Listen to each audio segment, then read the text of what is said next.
Պետական եկամուտների կոմիտեն տեղեկացնում է, որ 2026 թվականի հուլիսի 1-ից փոփոխվում է չվճարված հարկային պարտավորությունների գանձման ընթացակարգը։ Նոր կարգավորմամբ էլեկտրոնային համակարգով հիշեցումը ստանալուց հետո 7 օրացուցային օրվա ընթացքում հարկային պարտավորությունը չկատարելու դեպքում հարկային մարմինը նույն օրը որոշում է կայացնում չվճարված գումարը գանձելու եւ հարկվճարողի բանկային հաշիվների ու գույքի նկատմամբ արգելանք կիրառելու մասին։ Եթե արգելանքի օրվանից հետո 30 օրվա ընթացքում պարտքը դարձյալ չի մարվում, որոշումներն ուղարկվում են հարկադիր կատարումն ապահովող ծառայություն բռնագանձման նպատակով։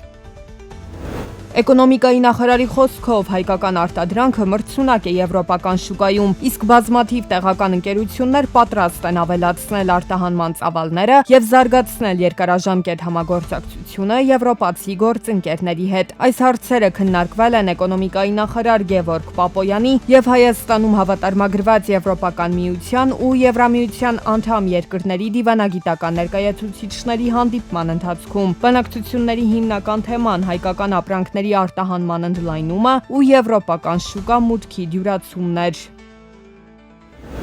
Հայաստանի Հանրապետության եւ ՕՊԵԿ-ի հիմնադրամի միջև ստորագրվել է Հայաստանի տնտեսական վերափոխման ծրագիր 80 միլիոն եվրո արժողությամբ բյուջետային աջակցության վարկային համաձայնագիրը։ Ծրագիրը նպատակ ունի նպաստել Հայաստանի տնտեսական վերափոխմանը, գործարար եւ ներդրումային միջավայրի կատարելագործման, ներդրումների եւ առևտրի խթանման, ինչպես նաեւ առավել կանաչ, ներառական եւ դիմակայուն զարգացման ապահովման միջոցով։ Հեղինակավոր Forbes պարբերականն իր ծավալուն հոդվածում անդրադարձել է հունիսի սկզբին Հայաստանի Գագարին ավանում բացված նոր արհեստական բանականության տվյալային կենտրոնին։ Պարբերականի բնորոշմամբ Հայաստանը փորձում է իր էլեկտրաէներգիան, ինժեներական տաղանդն ու հաշվողական ենթակառուցվածքները սիներգացնել եւ վերածել արտահանման նոր բարձրարժեք արտադրանքի։ Արհեստական բանականության այս գործարանում տեղադրված են 512 միավոր Nvidia Blackwell B300 պրոցեսորներ։ Ներկապահին սրանք համաշխարհային շուկայում հասանելի արհեստական բանականության ամենահզոր եւ առաջատար գրաֆիկական պրոցեսորներն են, որոնք ապահովում են աննախադեպ հաշվողական արագություն բարդ մոդելների վերապատրաստման համար։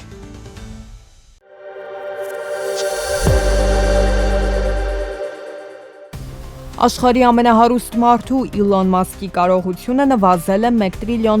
սահմանագծից, հասնելով $957 միլիարդ։ Շուկայական վերջին տատանումների հետևանքով ամերիկացի գործարարի անձնական հարստությունը կրճատվել է $118 միլիարդ։ Հիշեցնենք, որ ընդամենը օրեր առաջ հունիսի 12-ին Մասկը դարձավ մարդկության պատմության մեջ առաջին պաշտոնական տրիլիոնատերը, իր հիմնադրած SpaceX աերոտիեզերական ընկերության պատմական IPO-ից հետո։ Այսպիսով նա տրիլիոնատիրոջ բացառիկ կարգավիճակը կարողացավ պահպանել գրեթե 2 շաբաթ։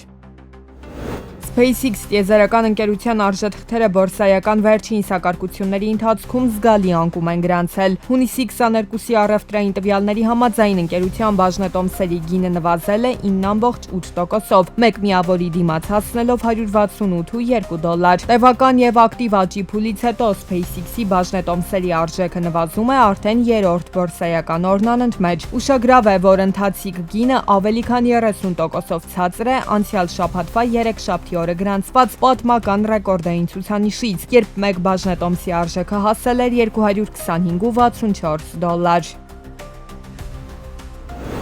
Ամերիկայի Միացյալ Նահանգներում առաջարկվել է սոցիալական ապահովության համակարգի բարեփոխում իրականացնել $1.5 տրիլիոն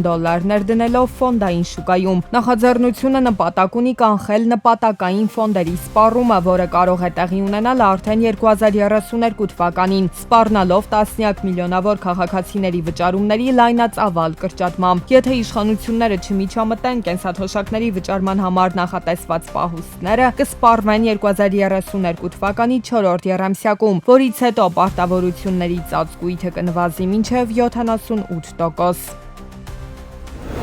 Գերմանական արդյունաբերական ասոցիացիան նվազեցրել է 2026 թվականի տնտեսական աճի կանխատեսումը նախկին 1%-ից հասցնելով 0.4%, որպես պատճառ նշվել է երկրի արդյունաբերական բազայի վրա աճող լուրջ ճնշումը, պայմանավորված բարձր ծախսերով, ներդրումների համար անբարենպաստ պայմաններով եւ աշխարհաքաղաքական ռիսկերով։ Ասոցիացիան նշել է, որ վերջին ամիսներին իրավիճակը վատ թարացել է մասնավորապես Իրանում պատերազմի պատճառով։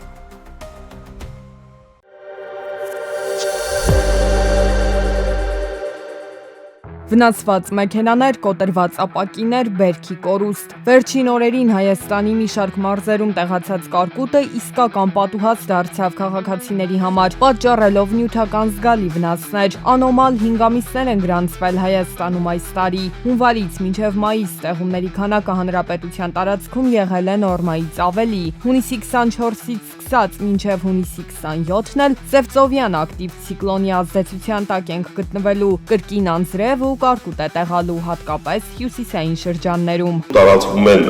լուրեր, որ կիրառվում է կլիմական զենք եւ այլն, մեր հանրապետությունում նման կարգահարություններ չեն եղել, սա նախադեպ երևույթ է եւ այլն եւ այլն։ Բայց պետք է ասեմ, որ մենք վերջին հատկապես 5-6 տարիների ընթացքում եւ հատկապես Հայաստանի հյուսիսային շրջաններում մայիս-հունիս ամիսներին ունենում ենք նման խոշոր տրամաչափի կարգահարության դեպքեր, որը պայմանավորված է մթնոլորտի շրջանառության փոփոխությամբ։ Թե ինչ հետևանքներ է ունեցել կարկուտը գյուղատնտեսության համար, Սուրենյանը նախընտրեց չմեկնաբանել, վնասն ահռելի է։ Ավելի վաղ հայտնի էր դարձել, որ ստեղծվել է կարգտահարությունների դեպքերի ուսումնասիրման աշխատանքային խումբ։ Մյուս կողմից էլ առատ տեղումները նպաստել են հանրապետության ջրամբարների լցվածությանը։ Հունիսի 24-ի դրությամբ ջրամբարների ջրալցվածությունը կազմում է Ախուրյանի ջրամբարում 105%, Ապանի ջրամբարում 101%, Ազատի ջրամբարում 100%, Մարմարիկի ջրամբարում 99%, իսկ Արփիլի ջրամբարում 87%։ Թեև ջրամբարների հիմնական մասում լցվածությունը 100% եւ ավելի է, այնուամենայնիվ Սևանա լճից այս տարի էլ ջրի բաց թողումներ կիրականացվեն, պարզապես ավելի ուշ եւ ավելի քիչ, մինչեւ 140 միլիոն խորանարդ մետր ծավալով։ Կան տարածաշրջաններ, որտեղ որ առանց Սևանա լճի ջրի բաց թողումների հնարավոր չէ ոռոգել, օրինակ մինչև Սևան հետ ընկած այդ հատվածը միանշանակ գյուղատնտեսական ոռոգման տեսակետից իրականացվում է Սևանա լճի ջրառով։ Ջրի ծավալի մեծացումը դրական ազդեցություն ունի Սևանա լճի հիդրոլոգիական ռեժիմի վրա ու էկոլոգիական հավասարակշռության համար։ Հունվարի 1-ից հունիսի 24-ն ընկած ժամանակահատվածում լճի մակարդակը բարձրացել է 51 սանտիմետրով եւ ըստ կանխատեսումների մինչեւ հուլիսի առաջին տասնօրյակ այս միտումը կշարունակվի։ Ընդհանուր առմամբ այս տարվա գարունը 12-րդ ամենախոնավն էր սկսած 1935 թվականից։ Ոչ շատ շոկ ու բավարար տեղումներով էլ հուլիս է սպասվում։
Փոխվարչապետ Մհեր Գրիգորյանն ընդունել է վերակառուցման ու զարգացման Եվրոպական բանկի նորանշանակ եւ առաքելությունն ավարտող Կովկասի տարածաշրջանային տնօրեններին եւ հայաստանյան ներկայացուցչության ղեկավարներին։ Շնորհավորելով Թոմաս Կայրիսին եւ Ռեմոն Զաքարիային նոր պաշտոններում նշանակման կապակցությամբ փոխվարչապետը հույս է հայտնել, որ համատեղ իրականացվող ռազմավարական ծրագրերը այսուհետ եւս կընդլայնվեն։